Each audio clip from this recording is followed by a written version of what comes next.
આજે તમને ઘરના દાળ ભાત બતાવું જો તેમાં પહેલાં આપણે તૂર બાફવા નાખવાનું છે, એની અંદર આપણે ટમેટું અને મરચું નાખવાનું છે, પછી આદું નાખવાનું છે ઝીણું ઝીણું સમારીને બાફવામાં. હવે આપણે અહીં સાઈડમાં બેઠા ભાત બનાવવાના છે, એના માટે મીઠું અને તેલ પાણીમાં ઉમેરવાનું છે, મિક્સ કરી દેવાનું છે. અને હવે આપણે ભાત સારી રીતે ધોઈ નાખવાના છે અને એ ઉમેરી દેવાના છે. ખાસ ધ્યાન એ રાખવાનું છે પાણી હોય આપણે આંગળીના વેઢા જેટલું જ નાખવાનું છે ભાત કરતાં, એટલે તમારા ભાત સરસ બેઠા બનશે. હવે આપણે બ્લેન્ડર ફેરવવાનું છે, જેમાં હળદર મીઠું દાળમાં નખાઈ ગયું છે. હવે બ્લેન્ડર ફેરવી અને આપણે એની અંદર ગોળ નાખવાનો છે. ગોળથી ટેસ્ટ ખાંડ કરતાં વધારે આવશે. પછી એમાં આપણે લીમડાના પાન ઉમેરીને ઉકળવા દેવાનું છે. સેલી કરવા માટે પાણી નાખવાનું છે. જેવી તમારે આછી ઘાટી ખાવી હોય એ પ્રમાણે આપણે દાળ બનાવીશું. અમારા ઘરે ઘાટી ખાય એટલે મેં ઘાટી રાખી છે.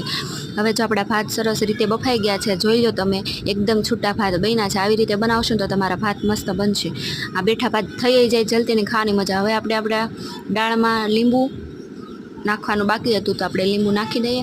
અને હવે એક ઉફાણો આવે એટલે આપણે વઘાર તૈયાર કરી લેવી. જેમાં આપણે તેલ ઉમેરીશું, તેમાં આપણે મેથી, તજ અને સૂકા મરચાં નાખશું, રાઈ જીરું નાખીશું. સૂકા મરચાંનો અને જે વઘાર હતો એ નાખવાનું છે, અને ચટણી અને હિંગ નાખી અને વઘાર મારી ધાણા નાખી દેવાના.